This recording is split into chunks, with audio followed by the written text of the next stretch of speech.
mereka munajat di tempat-tempat ijabah di Makkah itu. Ya, sampai ziarah ke makam Nabi Muhammad sallallahu alaihi wasallam. Jadi mereka melaksanakan haji, umrah dan sebagainya, tempat-tempat ijabah mereka minta sama Allah, ya Allah kembalikan iman guruku. Itu minta cuma satu ya.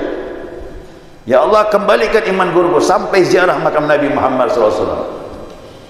Dan akhir setelah ziarah makam Nabi, Faridin al-Attar malam itu tidur mimpi didatangi Nabi Muhammad sallallahu alaihi wasallam.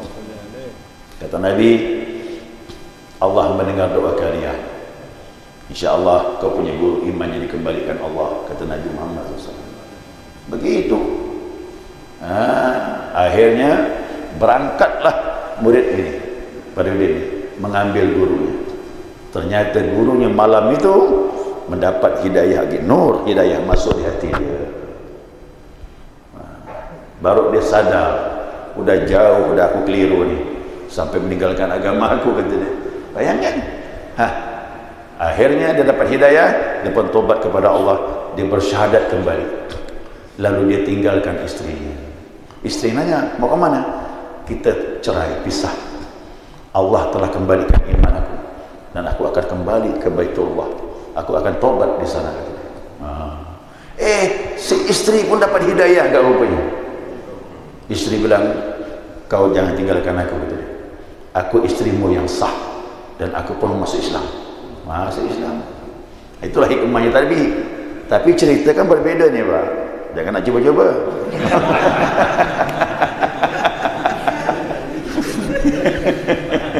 Ini tak.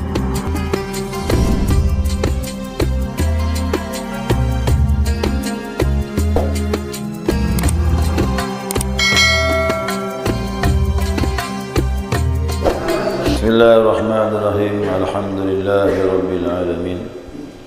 Allahumma salli ala nuril anwar wa sirril asrar wa tiryakil aghyar miftahi babil yasar sayyidina wa maulana Muhammadin al-mukhtar wa alihi al-athhar wa ashabil akhyar adada ni'amillahi wa ibtalih. Subhanaka la ilma lana illa ma 'allamtana إنك أنت العليم الحكيم. اللهم ذكرنا ما نسينا وعلمنا ما جهلنا ولا حول ولا قوة إلا بالله العلي العظيم. قال مصنف رحمه الله تعالى ونفعنا بعلومه في الدارين آمين. Jamaah sekalian saya muliakan, Assalamualaikum warahmatullahi wabarakatuh. Alhamdulillah, senantiasa kita maturkan pujian dan syukur kita kepada Allah atas limpahan rahmat hidayahnya subuh ini. Atas izinnya kita dapat melanjutkan kajian kita, mudzakarah kita, panduan kitab Al-Minahus Saniyah. Masih tambahan dari penterjemah. Beliau lanjutkan, karenanya kalau digunakan untuk melakukan kedurhakaan kepada Allah, berarti telah melakukan puncak kekufuran. Ini kembali kepada nikmat ya. Jadi kita bertobat kepada Allah ini dengan harapan semoga kesalahan-kesalahan yang ada pada tubuh kita ini diampuni oleh Allah. Karena tubuh kita ini adalah merupakan anugerah Allah Subhanahu wa taala yang sebenarnya harus kita pakai untuk ketaatan. Lalu kita pakai maksiat, bagaimana nih? Berarti kufur terhadap nikmat. Jadi kufur itu dalam pengertian kita ini, tatkala nikmat itu kau gunakan untuk maksiat kepada Allah, berarti kufur. Ya, kita telah mengingkari nikmat Allah, kita gunakan bukan pada tempatnya. Sedangkan menyia-nyiakan amanat Allah merupakan puncak pengkhianatan. Nah, di samping dia sebagai nikmat, dia juga sebagai amanah. Berarti mata ni apa? Amanah ni. Tangan sama, kuping, mulut, kaki, kemaluan, perut, semuanya amanah dari Allah Subhanahu wa taala. Nah, makanya amanah ini akan ditanya di hari kiamat. Sejauh mana kita telah menggunakan amanah yang Allah titipkan pada tubuh kita ini. Makanya itu saya katakan setiap manusia ini akan siap untuk mempertanggungjawabkan di hadapan Allah Subhanahu wa taala. Jadi tasawuf itu memandang dosa itu bukan hal yang sepele, hal yang besar. Kalau kita ni minta ampun kepada Allah dosa besar, mereka sibuk minta ampun kepada Allah dosa kecil. Bahkan dosa menganggap diri sudah baik pun minta ampun dia. Kerana tak boleh orang menganggap dirinya sudah baik. Semakin tinggi iman seseorang, melihat dirinya semakin apa? Kurang, semakin rendah, banyak kesalahan. Jadi menganggap diri baik, ya udah salah. Apalagi dosa kecil besar bagi dia. Ya, ini perbedaan tasawuf. Tasawuf itu memandang sesuatu besar, tak boleh disepelekan. Amal sunnah ya seperti wajib, apalagi amal wajib. Dosa kecil seperti dosa besar, apalagi dosa besar. Nah, makanya dalam tasawuf itu ada bab yang namanya taubat. Wajib taubat kepada Allah Subhanahu wa taala. Ya. Karena itu bagi setiap muslim wajib meneliti seluruh anggota badannya. Kita tanya-tanyalah diri kita ni, hai mata, selama ini kau telah berbuat apa? Hai tangan, selama ini kau telah berbuat apa? Hai kaki, hai kemaluan, hai perut. Apa yang telah kau isi dalam perut ni? Semuanya tanya-tanyalah, hisap diri kita sebelum kita dihisap oleh Allah. Itulah itu gunanya tasawuf, tu menghisap diri, hitung-hitung dirimu sebelum kau dihitung oleh Allah Subhanahu wa taala. Kenapa? Anggota badan kelak di hari kiamat akan berdiri sebagai saksi. Ini yang bukan. Jadi seluruh tubuh kita ni jadi saksi yang jujur dan mengadukan segala perbuatan yang dilakukan oleh pemiliknya sewaktu apa yang dibuat di dunia ini. Jadi hari kiamat siap-siaplah jemaah. Semuanya akan ditanya oleh Allah Subhanahu wa taala. Nabi Muhammad sallallahu alaihi wasallam begitu mendengar ada perempuan membaca ayat. Perempuan itu sendiri, tidak ada orang. Kebetulan Nabi lewat, dengar dia membaca ayat surah Al-Ghashiyah. Hal ataka hadithul ghashiyah wujuhu yawma idzin khashi'ah. Dibaca begitu. Ayat yang pertama yang dibaca perempuan tersebut, hal ataka hadithul ghashiyah, apakah telah datang kepadamu berita hari kiamat? Ghashiyah itu juga artinya manusia seluruhnya akan dikumpulkan Allah pada hari pembalasan. Telah datangkah kepada kalian berita hari kiamat? Nabi lewat, jawab Nabi, "Na'am qad atani," kata Nabi. Benar telah datang kepadaku berita itu.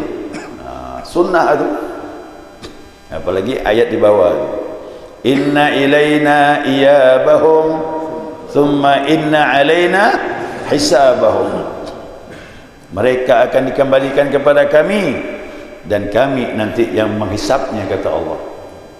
Ini hisap ni pakai ketat ni, seluruh hisap ni, mata, tangan, kaki, hidung. Kita ngitung dosa globalnya, tapi di sana hari kiamat semua dihisap rinci lagi, termasuk fikiran kita dihisap. Buruk sangka sama orang, buruk sangka dengan Allah pun dihisap. Pandangan, mulut, tangan, kuping, kaki, kemaluan, perut, itu akan dihisap oleh Allah. Makanya kalau ada ayat ini hari Jumat itu, berdoalah kata Nabi. Kalau ada imam kan biasanya ada Jumat tu. Hari Jumat itu surahnya apa? Al-Ghashiyah dengan Al-A'la, ya. Sabbihisma rabbikal a'la, surah ayat yang pertama, rakaat pertama. Rakaat yang keduanya hal ataka hadithul ghashiyah. Nah, kalimat hal ataka hadithul ghashiyah di bawahnya itu tatkala imam membaca ayat inna ilaina iyabahum thumma inna alaina hisabahum, doa kata ulama ikut Nabi, Allahumma hasibni hisaban yasira, ya Allah hisablah kami nanti di hari kiamat dengan hisab yang mudah. Nah, jadi kalau penghisapan hari kiamat tu sebenarnya udah terlambat kata ulama, tapi tak apa-apalah, ada pula pepatah lebih baik terlambat. Kok hari kiamat tu terlambat apa? Ya, hari kiamat terlambat. Kata Umar bilang lebih bagus sekarang hasibu anfusakum qabla an tuhasabu. hisab-hisablah dirimu, hitung-hitung memang di dunia ni sebelum kau dihisab nanti di hari kiamat. Makanya inilah salat taubat. Ya, istighfar taubat kepada Allah, salat taubat dilakukan setiap hari dalam pandangan ilmu tasawuf. Karena rohani tidak akan meningkat kalau bab ini belum selesai. Bab taubat harus tuntas dulu. Ya, tahap awal dulu.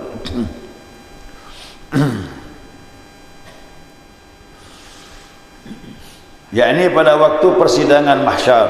Nah, persidangan mahsyar. Di dalam persidangan itu tidak ada seorang pun yang berhak memberikan kesaksian. Kita tak boleh bersaksi. Saya telah buat ini, tidak boleh. Tutup mulut kau. Apa pula? Yatakallamu aydihim. Tangan yang ngomong, kaki ngomong. Biarkanlah dia ngomong semuanya.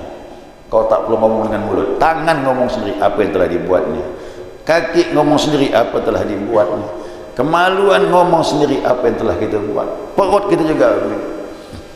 Nah, udah, dosa repot-repot kata Allah. Biarkan anggota tubuhmu yang ngomong. Dah habis Pak. Nunduklah kita di hari itu.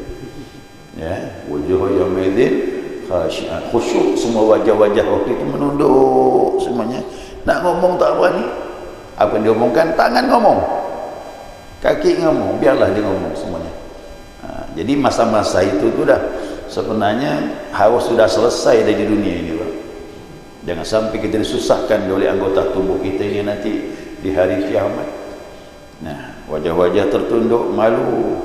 Malu dengan Allah, malu dengan Nabi Muhammad, malu dengan makhluk waktu itu. Semuanya tak bisa mengingkari lagi. Ya, nah saat itu Allah sebagai saksi, ya, Nabi Muhammad sebagai saksi kita nanti di hari kiamat. Ya. Nah, jadi saat itu pasti kita hadapi. Maka tasawuf ini sebenarnya bagus, ya. Dia menyelesaikan di dunia sebelum nanti di akhirat. Ya. Apa tanda-tanda taubat kita terima Allah? Ibadah meningkat insya-Allah. Ya, ibadah semakin baik di sisi Allah Subhanahu wa taala. Jadi tepat dan benar alasan yang dikemukakan. Jadi manusia tak bisa disaksi dan tak bisa lagi mengungkapkan alasan. Apa nak dialaskan lagi dah? Nah, sebenarnya manusia dikatakan Allah di dunia ni, balil insanu ala nafsihi basira walau alqa ma'adhira. Akan tetapi manusia akan lebih tahu dengan basirah mata hatinya. Ayo, kita nak mengungkapkan alasan, apapun kita buat alasan, macam-macam kita ngeles, tapi hati kita lebih tahu Pak. Manusia akan lebih tahu apa yang ada pada basirah mata hatinya, walaupun macam-macam uzur diungkapkan. Sekarang boleh kita bohong, sekarang boleh kita ungkapkan alasan-alasan, tapi di sana gimana kita ungkapkan alasan kita? Tak ada. Maka saya sampaikan, di akhirat itu kata Allah bilang tidak ada lagi rahasia di antara kita, kata Allah. Nah, semua jadi ungkapkan gimana? Ya, kena rahasia itu ada pada Allah, disimpan Allah. Nah, maka di dunia ini kesempatan minta tutup semuanya rahasia itu. Kita ganti dengan taubat. Semoga dosa-dosa kita yang besar yang kecil dibersihkan oleh Allah Subhanahu wa taala. Sebab mereka lah hadir pada waktu peristiwa itu terjadi. Kita menyaksikan di dunia macam mana kita menghindar. Nah, sehingga pemiliknya yang punya badan itu tidak mampu mengemukakan argumentasi tadi. Apa nak dibuat? Nah, untuk itu bagi setiap orang wajib memelihara anggota badan. Tubuh kau dapat semuanya steril, sudah diampuni Allah. Terlebih lagi masalah hati. Ini yang berat ni. Hati pula masuk ke dalam macam mana pun, ini pun diistighfarkan. Kenapa hati ini? Banyak penyakit. Ada sombong, merasa lebih baik, astagfirullah. Dengki pula orang dapat nikmat, astagfirullah. Menceritakan amal kepada orang lain, astagfirullah. Minta ampun sama Allah. Apa semuanya ni? Inilah namanya penyakit hati. Dan ini pun menghalangi kita untuk dekat dengan Allah Subhanahu wa taala. Nah, minta ampun sama Allah dari perbuatan maksiat kepada Allah yang telah menciptakan kita. Ya, jadi yang sebenarnya kalau tubuh dengan hati mana lebih berat? Hati, Pak. Nah, makanya manusia nanti di hari kiamat itu yang dipandang Allah nanti hatinya. Yauma la yanfa'u malun wala banun illa man atallaha biqalbin salim. Itu selamat. Ya, di hari nanti, di hari kiamat tidak ada manfaat, anak, harta kita tinggal semuanya. Yang bermanfaat orang yang datang kepada Allah biqalbin salim. Apa nama qalbin salim? Hati yang bersih dari penyakit. Siapa meninggal bawa penyakit dengki, bawa penyakit sombong, oh banyak masalahnya. Ya, banyak masalahnya. Cuma saya katakan tidak mudah tu. Kita harus bersihkan hati dengan taubat. Nah, maka sini ada nasihat terakhir. Sebaiknya kenikmatan itu disyukuri dengan jalan melaksanakan perintah Allah dan menjauhi larangannya. Jadi semestinya nikmat tubuh kita ini kita pakai untuk taat kepada Allah Subhanahu wa taala. Sebenarnya kalau kita hitung nikmat Allah ni bagus ya, Mak. Nabi kan bilang, aku tahu kalian tak kenal Allah, kalian belum bisa menunaikan hak Allah, tetapi sembahlah Allah, kata Nabi, dengan nikmat yang Allah berikan kepada engkau. Coba lihat nih nikmat tubuh kita ni, Bang. Nikmat ni harus kita syukuri, ya kan? Pikiran kita sihat. Kalau tak sihat pikiran, Pak, gimana? Boleh jadi kita main di tempat sampah tu. Benar, kalau dicabut akal kita ni, udah main di tempat sampah kita. Mahalnya akal tadi. Mata, gimana ni? Berapa harga mata ni? Mesti kita bayar. Di hari kiamat kata Nabi, Bani Israel umurnya panjang-panjang. Dia ibadah banyak, puasa siang, malam dia tahajud. Begitu hari kiamat ditanya sama Allah, kata Nabi, kenapa kau masuk surga? Bi'amali, dengan amalku, kata dia. Nah, ya, sombong kita, seolah-olah amal kita memasukkan surga. Kata Nabi, Allah cabut mata dia, cabut, buta dia. Nah, ditanya lagi sama Allah, kau masuk surga kerana apa? Baru dia sadar, ternyata ibadah aku selama ini tak sesuai dengan nikmat mata. Sesuai tak? Tak bisa.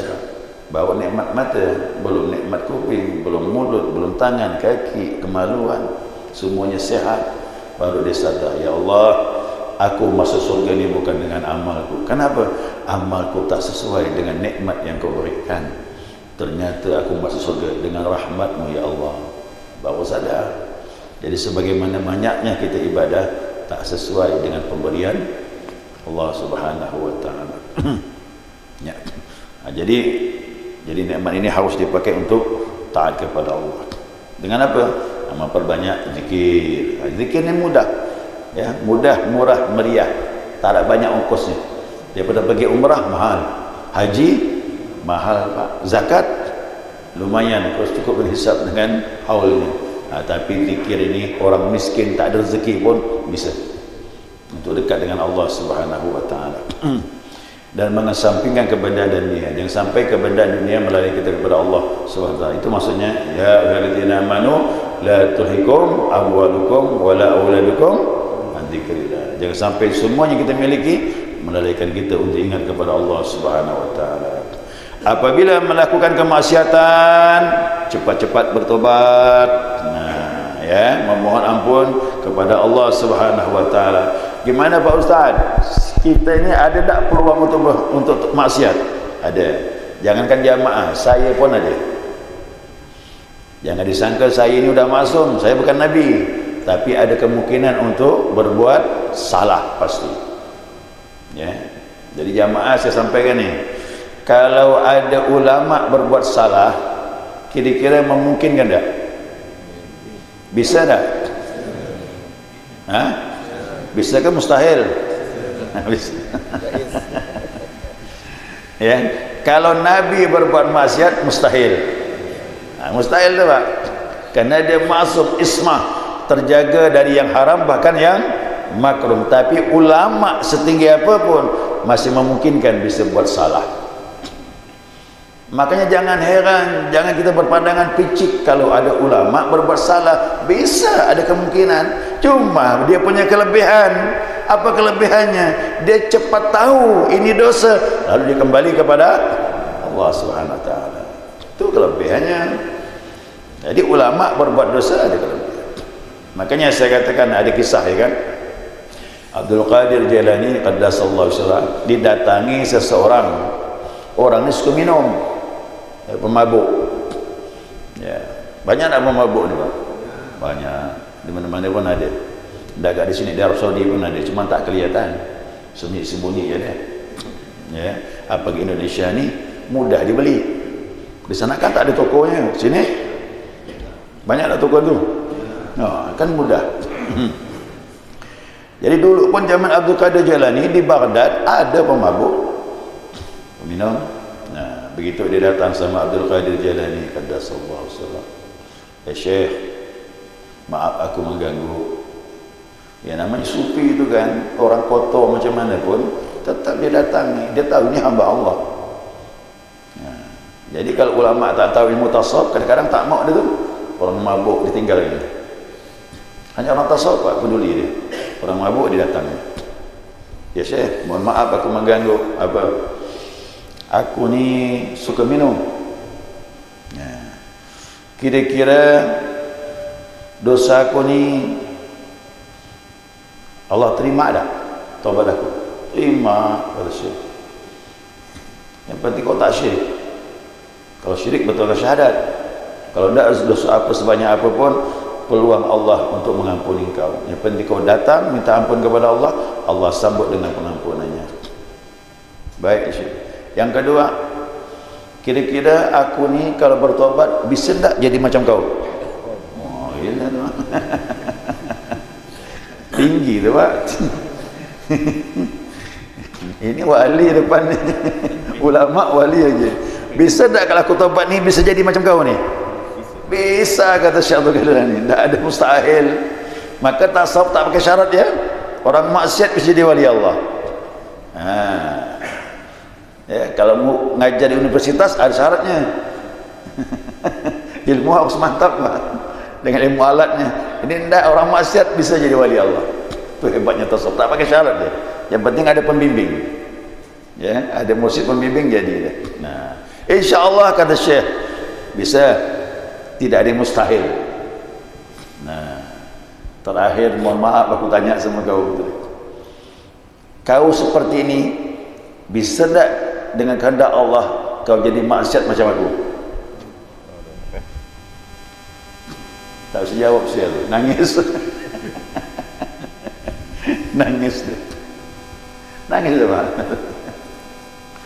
Itu pun tak bisa dijawab. Kenapa? Itu rahasia Allah. Jadi Syekh pun bilang, tak ada, dia bilang, oh tak mungkin aku maksiat lagi, tak wani dia. Yang boleh begitu hanya Nabi Muhammad SAW. Itu pun ada pada Nabi, dan Nabi pun tak mau ngomong macam itu. Nah, jadi untuk kita ini mohon maaf lah ya, kita banyak salah, banyak keliru. Maka tasawuf sampai sekarang pun tetap jalan. Yang namanya salat, taubat, istighfar kepada Allah Subhanahu wa taala. Ya. Jadi kelebihan ulama itu kalau dia buat salah, dia cepat minta ampun, bertobat, mohon ampun kepada Allah kerana dia sadar bahawa itu keliru. Tapi ingat, tetap ada kemungkinan dia berbuat salah. Ya, tetap ada kemungkinan berbuat salah. Kalau saya kisahkan Syekh San'ah ni Pak, mungkin jamaah bingung kali.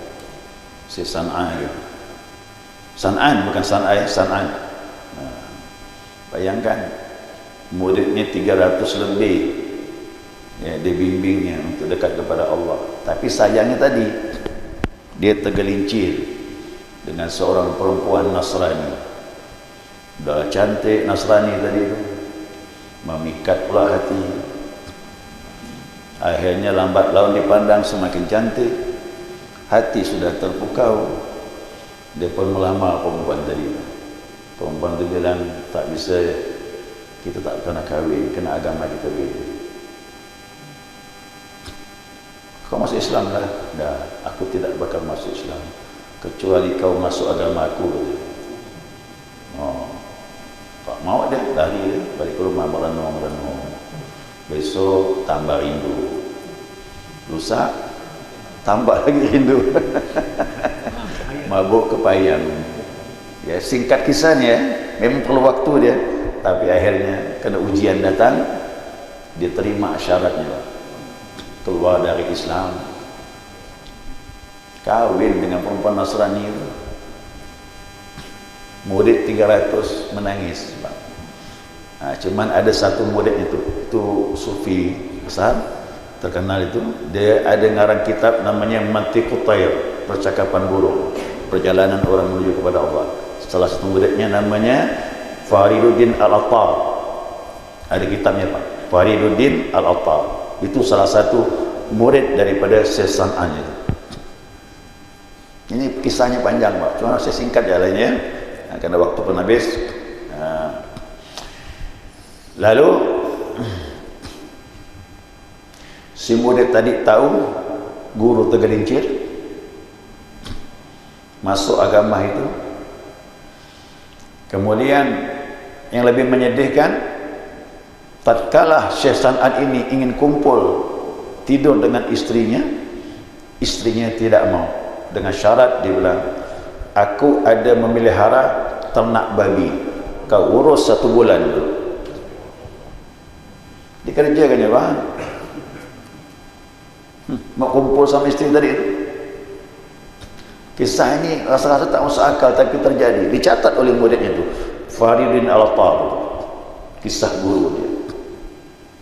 Nah, berita itu semakin sedih bagi Fariduddin Al-Attar. Kata Fariduddin Al-Attar, ayo, kita tak boleh biarkan guru kita ni, kita harus tolong dia, kata dia. Gimana? Kita berangkat ke Mekah semua. Berangkat 300 lebih ke Mekah. Apa yang terjadi? Mereka munajat di tempat-tempat ijabah di Mekah itu, ya, sampai ziarah ke makam Nabi Muhammad sallallahu alaihi wasallam. Jadi mereka melaksanakan haji, umrah dan sebagainya, tempat-tempat ijabah mereka minta sama Allah, ya Allah, kembalikan iman guruku. Itu minta cuma satu, ya. Ya Allah, kembalikan iman guruku, sampai ziarah makam Nabi Muhammad sallallahu alaihi wasallam. Dan akhir setelah ziarah makam Nabi, Fariduddin Al-Attar malam itu tidur, mimpi didatangi Nabi Muhammad sallallahu alaihi wasallam. Kata Nabi, Allah mendengar doa kalian. InsyaAllah kau punya guru imannya dikembalikan Allah, kata Nabi Muhammad SAW. Begitu. Akhirnya berangkatlah murid ini, Fariduddin, mengambil gurunya. Ternyata gurunya malam itu mendapat hidayah, nur hidayah masuk di hati dia. Baru dia sadar, udah jauh, udah aku keliru nih, sampai meninggalkan agama aku, kata dia. Bayangkan. Akhirnya dia dapat hidayah, dia pun tobat kepada Allah, dia bersyahadat kembali. Lalu dia tinggalkan istrinya. Istri nanya, mau ke mana? Kita cerai, pisah. Allah telah kembalikan iman aku, dan aku akan kembali ke Baitullah. Aku akan tobat di sana. Si istri pun dapat hidayah, enggak rupanya. Istri bilang, kau jangan tinggalkan aku, kata dia. Aku istrimu yang sah, dan aku pun masuk Islam. Masuk Islam. Itulah hikmahnya tadi. Tapi cerita kan berbeda nih, Pak. Jangan nak cuba-cuba.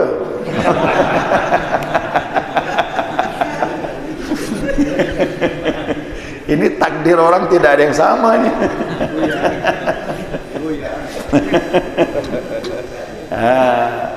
Jadi kembalilah gurunya, istrinya pun taubat kepada Allah dan minta ampun sama suaminya. Dia pun masuk Islam. Itu hidayah datang. Kembalilah mereka udah. Imannya kembali dan guru pun dikembalikan Allah iman. Dan di situ perjuangan murid. Ingat tuh ya, kalau ada guru kita tergelincir, jangan kita lari pula. Ini susah ya kan. Ini kita ni mau yang indah-indah ya, yang baik-baik. Jadi yang tergelincir itu bisa memungkinkan terjadi. Cuma semoga kita dijaga oleh Allah SWT daripada tergelincir dari maksiat. Yang jelas dosa kita, dosa kecil banyak, dosa besar mungkin tak kita lakukan, dosa kecilnya banyak.